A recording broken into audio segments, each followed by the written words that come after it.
It's past a little 6, and we'll call a meeting of May 23rd to order. Would you call a roll, please? Miller, Yes.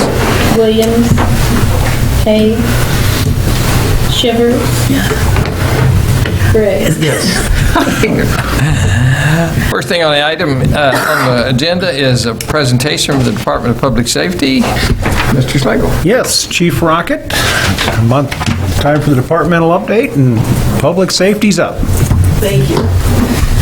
Just as a disclaimer, this is a update for 2021, so it's not update to the 2nd, it's update to January 1st. So some of the numbers, some things will be a little bit different now than they were at the time of the report.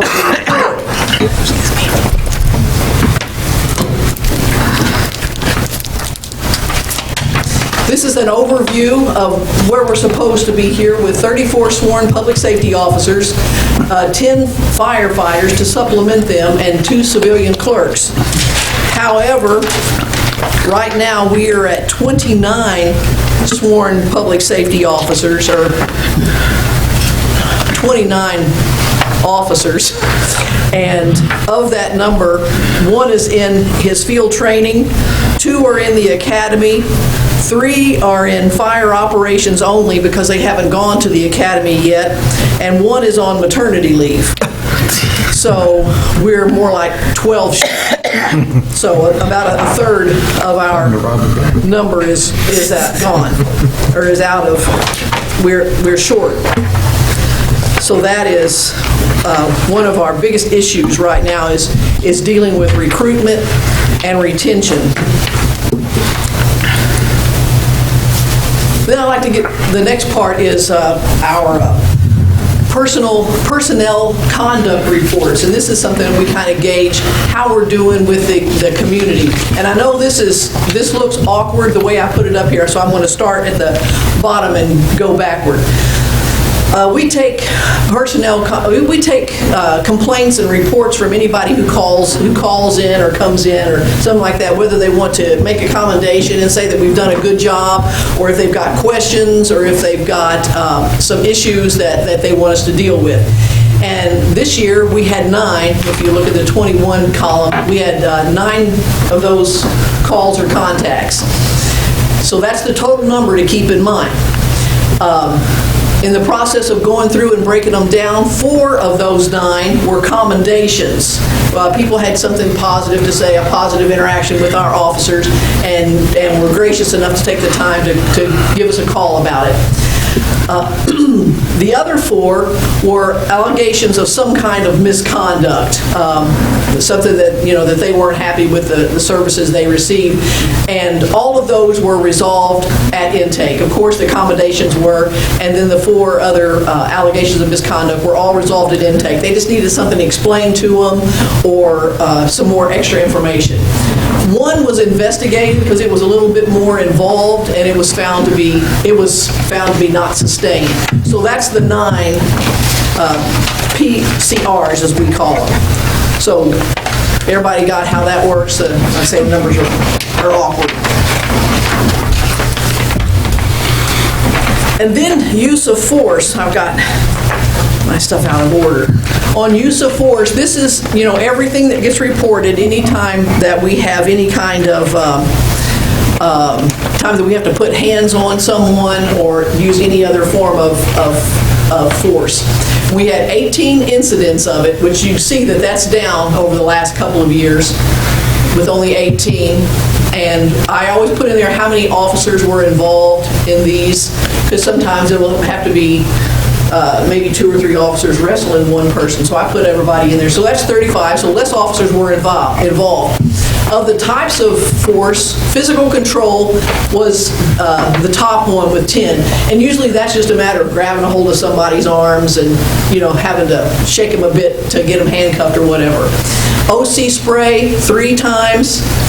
OPNs are the nunchucks, if you don't know that. And they were used 4 times. However, once again, every year since I've been here, they've never been used as a striking instrument. They've always been used as a pain compliance, where they take both of the nunchucks and put a joint between them and, kind of put a little pressure on them. and then 4 times that we have holstered a weapon, but of course, none of them have ever been fired. So that's our use of force. So we're looking pretty good. And now, the state has a use of force, but it is involving serious injury or death. So we'll hopefully never have to fill one of those out. And I thought I had done everything in order, but apparently I have not.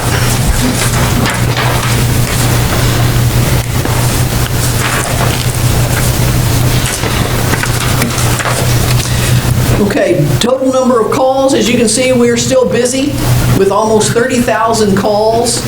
Of those 30,000, almost 30,000, they generated about 10% of those were written reports.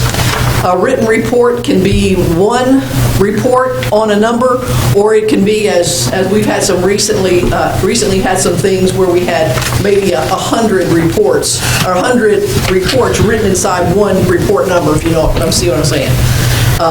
That required that much extra investigation and that much. So, it might be if it were printed out, it'd be a stack like this on some of them. UCRs, I think I said last year that we were no longer doing UCR reporting, and now it's a NIBRS reporting based system, incident-based system. But I'm still going to go ahead and give you the what used to be called Part A crime, so that we can keep a consistency in that reporting. And our 2021 there on the left, you see that we were down quite a bit in our property crimes, almost 100 less reportings. But we were unfortunately up in some crimes against person. I can't talk today. Crimes against person and burglaries. We had 32 burglaries in 2021, and we cleared 56% of those. So even with our even with our short numbers of people, we're still solving cases. So burglaries were down a little bit, and from last year. Larcenies, we had a marked decrease in larcenies or stealing in 2021. 219 reported, and that's stealing everything from shoplift to, getting your gnome stolen out of your garden kind of thing. Vehicles, thefts, 23 vehicles were stolen, so that was up. And arson, we are still, in a 5-year period, we're still averaging less than 1 arson a year. And we only had 1 last year.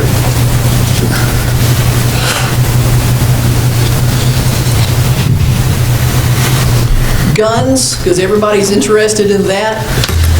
Last year we had 15 firearms that were taken, and most of those were taken from cars, from unlocked cars. That would be the majority of them. In the last 3 years, 50 guns have been stolen, and like I said, most of those have been stolen out of unlocked cars. Cases to prosecution, 411. So that's more than 1 case a day that's going to the prosecutor that we have done a complete investigation on, and it's sent it to Mr. Schellebarger for his decisions. 345 to the city prosecutor and 54 to juvenile courts. So we're making a whole lot of reports in a lot of cases. Drug arrests, last year 22 felony arrests, 11 misdemeanor arrests, so 33 arrests all in all that we made, and we're separating ours from any that the drug task force may have made that we're a part of. So that's something separate from them. Traffic enforcement, driver's license violations was our most frequent citation, surprisingly. And usually if you don't have a proper driver's license, you probably don't have a proper registration, you probably don't have a proper insurance. And so, that opens up a lot of other issues and problems. Speeding tickets was second with 51, and then alcohol violations.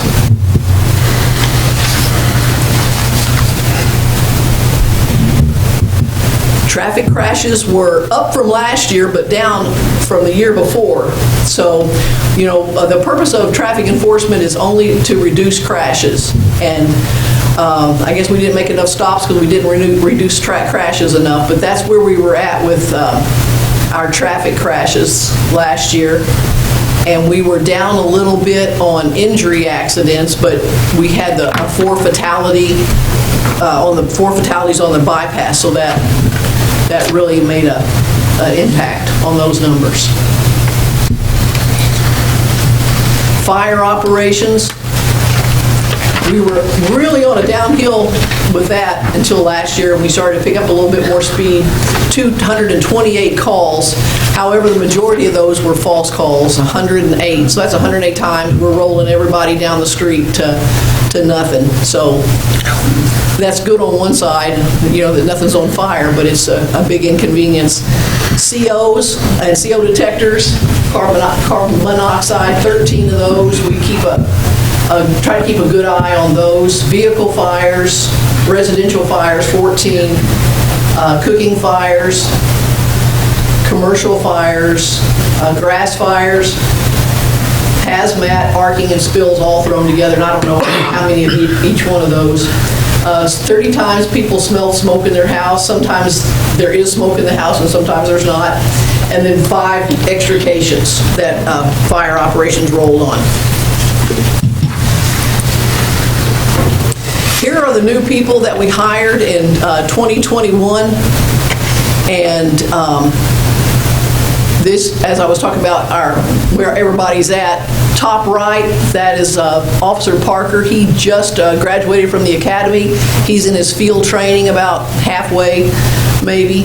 In the middle, that officer, we've already lost him. He's not here anymore. Danielle is on maternity leave. The first two on the bottom from the left, they're working, and they are full-fledged public safety officers with certifications in fire and police. And then Officer Perky is in the academy right now. So that's where that whole crew from 2020, it should be 2021. And then with all that, we're still going to training, almost 6,000 hours of training that we've taken, and that's everything from all of our fire experiences to police things, maintenance of the firing range twice a year with shotguns and rifles and pistols and nunchucks or the OPN training, beanbag gun, pepper spray, CTS. We have a lot of our officers are very involved in crisis intervention, and they went to some advanced training with that. And some of our people are also instructors too, so we're very proud of that.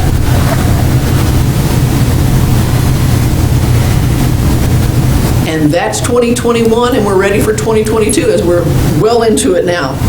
Does anybody have any questions? As far as training goes, Susan, they spend a lot of time on just learning to de-escalate potentials. Because I've seen them out talking people down that That's were part enemy. of CTS is that training and that too. Right. Fire training, is that what we do? We're on the lot all the time, there's fire trucks over there? Yes, sir. Okay. That, and we sent 3 to summer fire school last weekend, so they're still excited about that. And we take every opportunity we can. We have been putting so many people through truck operations and stuff that's why we're seeing the trucks all over town a lot, because we put quite a tribe, all 6 of those last year, and we've got 2 that we just got finished with truck training last week or so. How many hours are they going to have to spend to learn the new truck? They will come and train, I think, 5 or 6 people, can't remember the exact number, and then those people will train everybody else.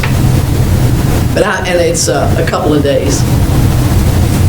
And do you know when the new truck will be here? No, I don't know when it will be here, but when the trucks are 30 years apart, there's a heck of a lot of technology Oh, that has yeah. transpired that that will be going through. Okay, thank you very much. Okay, thank you. All right, next item is aquatic scepter slide. Mr. Schlegel. Yes, Your Honor, as we spoke when we built the aquatic center, we talked about the need to do a slide at the time, or the want, I should say, and we decided we couldn't really afford it at the time, but we would come back and look at it, and so we're back looking at it. And Chad, if you would start us off with the direction that we're looking at today? Thank you, Bruce. So if the council will recall, when we built the pool, we talked quite a bit about the fact that we were putting piping in place for draining the slide and doing water supply to the slide and space in the mechanical room for a pump to be able to do this. Having a slide rated pretty high on the public desires for an aquatic center. However, because of the amount of throughput a slide gets, as far as how many people use it at a time, as opposed to some of the other features, and its cost, it ended up being put off. Originally, I believe we told you that we would be looking at it not in this coming budget year, but in the budget year after that. However, inflation has reared its ugly head. Steel prices have gone up dramatically, and we've already had about probably close to 20% increase in what our total cost is going to be to do this. So I have Ryan Casserly with me here tonight. Ryan is from Westport Pools, which is the builder that built the pool. So they understood exactly how this would fit in. So we approached them to get an actual full pricing on this. And Ryan's going to talk to you a little bit about what the slide is and exactly what it will take to put it in. And then I think Bruce and I will have a little more discussion for you about how we want to achieve the funding sources and how we want to orchestrate that, and how much is going to be public, how much is going to be private, and whatnot else. So with no further ado, Ryan from Westport Pools has got a slideshow to run through with you. Good evening. Remember me? Oh, yeah. Yes. Well, I'm glad to be back in Mexico. I've made a lot of friends here during this project, so I'm in town frequently, so thanks for having me tonight. As Chad mentioned, we thought about this day during the design process, okay? So what does that mean? We put infrastructure in place when we built this pool for this future slide. We put in two 12-inch pipes that are capped underneath the ground. We put in a 10-inch supply pipe. So there's piping underneath the pool decking there today. I know where it's at, you just don't see it, okay? So we've considered this, and I think it makes life a lot easier when installing. Uh-oh. This one we go. Look it. Next. There you go. Okay. So we'll talk about Westport. You know who Westport is. Let's talk about the designs, okay? So let's start kind of overall. So this is an artist rendering of your actual pool today. You're familiar with your bathhouse, your shade structures, your play unit, okay? As you kind of move to the south of the project, you get over to the deeper areas, the 6-lane lap pool, and we place the slides back in this corner, right? Now, again, it's very strategic and done that way for a reason, sort of kind of isolate a little bit from the experience so it's not right on top of the other features. But these renderings, they kind of get progressively better here. So you can zoom in, see. There we go, it's a little better. So you're starting to see what we're going to do is add the slides. The slides have a foundation, concrete foundation system that go in. We add the piping, connect to what's capped. We add some additional concrete decking, okay? That's sort of this piece right here where it goes. We add a shade structure, which is here. We change the fence configuration, and we kind of do a new concrete drive to get back into the equipment. So that's all in the budget that we provided to kind of do the project turnkey and to give you something that, makes sense for the community. Chad did mention inflation has reared its head. We all know that that's a topic. I'm happy to address questions with that. But, right now, it's one of those things where we have inflationary pressures, but also supply chain. How quickly can you get these things? Well, they do take a while to make. All right. Now, this is designed kind of geared more toward older swimmers a little bit? It is. So, in your project, you have, for the younger kids, you have the splash pad. You have kind of the zero entry beach features as they step up and play with it. The slides require that the rider be 42 inches tall, so it's 3.5 feet. So you're starting to see the progression. These slides, what are different about these slides is they don't plunge into the swimming pool, they don't land in the pool. They're called run-out slides, meaning you come down the slide and you slowly come to a stop, and you just stand up and you walk out.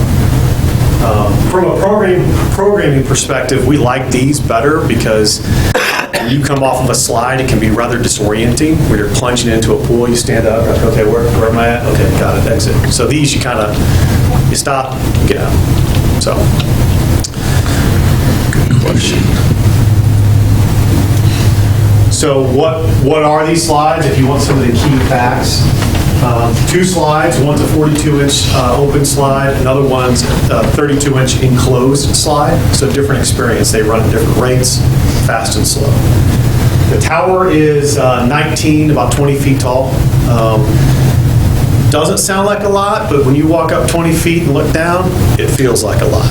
If you've ever been on a high dive at a swimming pool, that's 9 feet. So it's more than double that. So it feels tall. The structure itself is made out of, it's a hot dip galvanized steel, which I mentioned about steel prices, where they've gone. So, and then you have multitude of colors to pick from. So these are just examples. This isn't necessarily what a color selection is. So lots of words here. What are we doing? Well, what and when? So our budget for this is about $600,000, and that's sort of turnkey with everything from design to demolition to full installation of piping and pumps and everything that it takes to get from kind of A to B. In our mind, and you can tell me, we were thinking this is a potentially a winter project, and then you deliver for that in May, whether that's this next season or the season after. It's sort of winter to summer.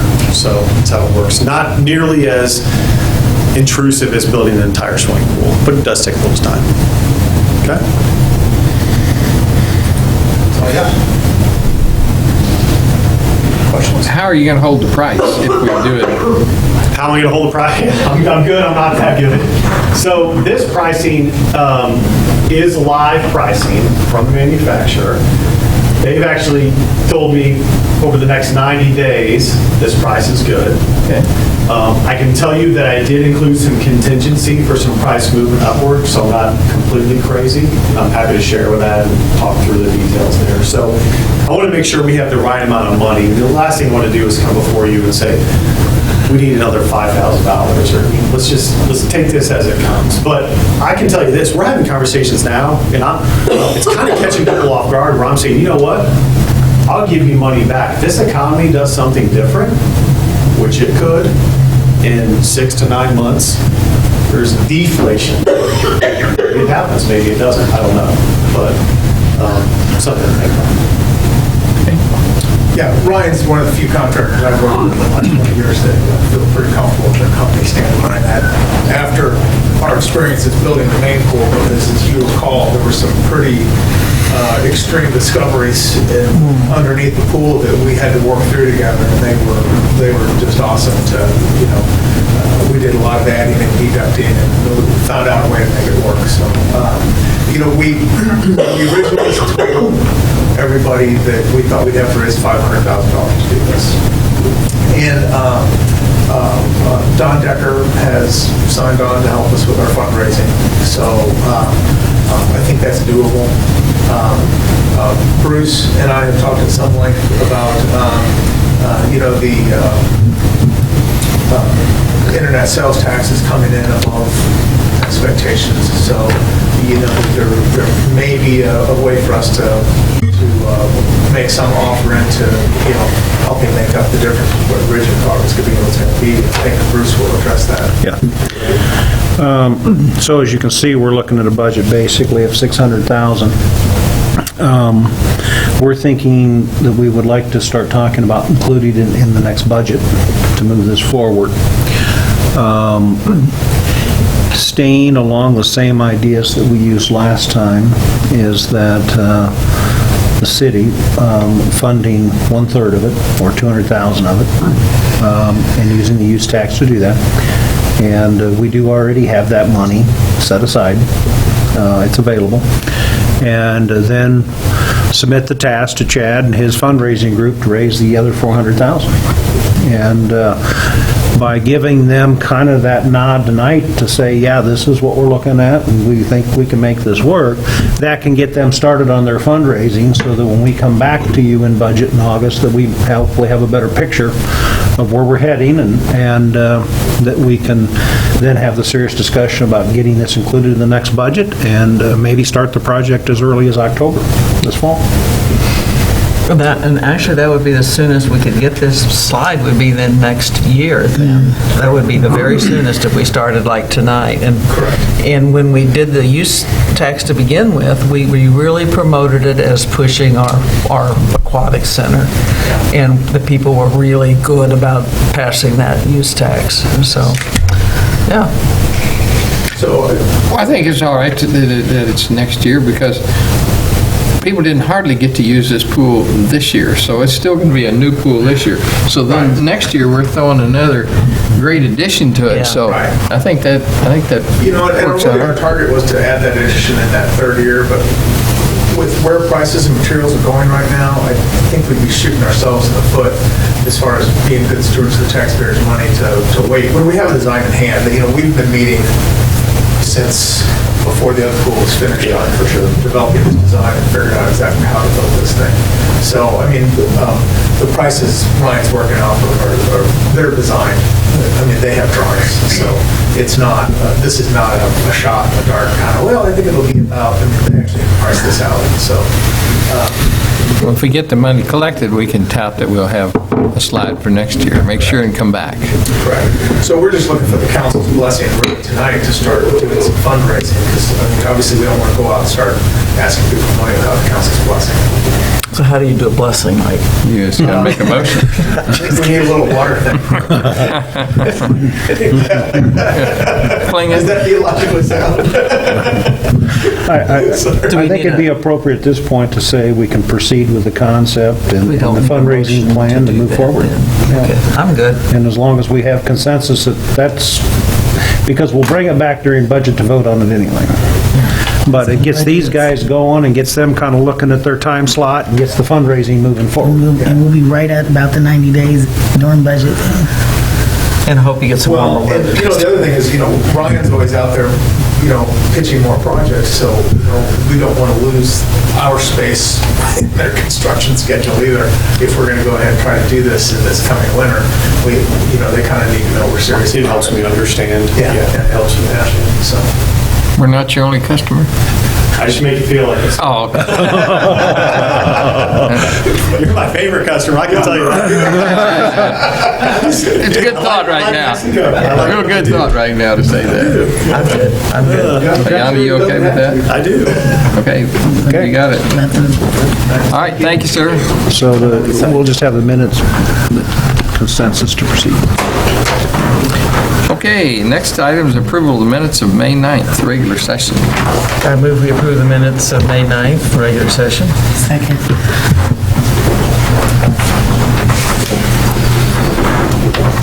Miller, Yes. Shivers, Yes. Briggs, Yes. Next item is a resolution, bill number 2022-26, a resolution authorizing the city manager to sign a task order, amendment number 5, with Engineering Surveys and Services LLC for design services. Mr. Slagle. Yes, Your Honor, this is for design services to start considering the extension of Mars Street, and that's from the existing area north of the Veterans Home, Berkshire Apartments, and then connecting up with J. So, to cover the contract and what we're moving forward with or proposing to do. Kenzie, you're going to do this one? Short timer. Yeah, right. It's one of the projects I've been working on still. Council may recall that in our budget for this year, we had 2 street projects listed, Mars Street and Smiley Lane. We've bumped up against some hurdles with Smiley Lane, but Mars Street we're able to proceed, and we had budgeted for the survey work for Mars Street, which has actually been done now. Looking at the opportunities then, it appeared that we had a good opportunity to go ahead and proceed with the design of the street, and that's what this contract is. Engineering Surveys and Services did the survey work, and so they're in a position to go ahead and complete the design for the street. And this contract then is for a not-to-exceed amount of $18,500 to complete that design. Questions? One other thing, council, this does move forward. Rita already has a project forthcoming as far as a zoning issue, and to present, which if this street gets done, would be 40 new housing units. Saw that. So this is why we're moving this street forward over Smiley at this point, because we can get this one done, and there's immediate need for it. Okay, that explains it. I was going to ask that question. It's your all's pleasure. I move for reading of bill number 2022-26. I second. Miller, Yes. Shivers, Yes. Gray, Yes. Bill number 2022-26, a resolution authorizing the city manager to sign task order amendment number 5 with Engineering Surveys and Services LLC for design services. I move for passage of bill number 2022-26. Miller, Yes. Shivers, Yes. Gray, Yes. Next item is Bill number 2022-27, a resolution committing funding to the Transportation Alternatives Program, TAP, offers through the Missouri Department of Transportation. Mr. Schlegel.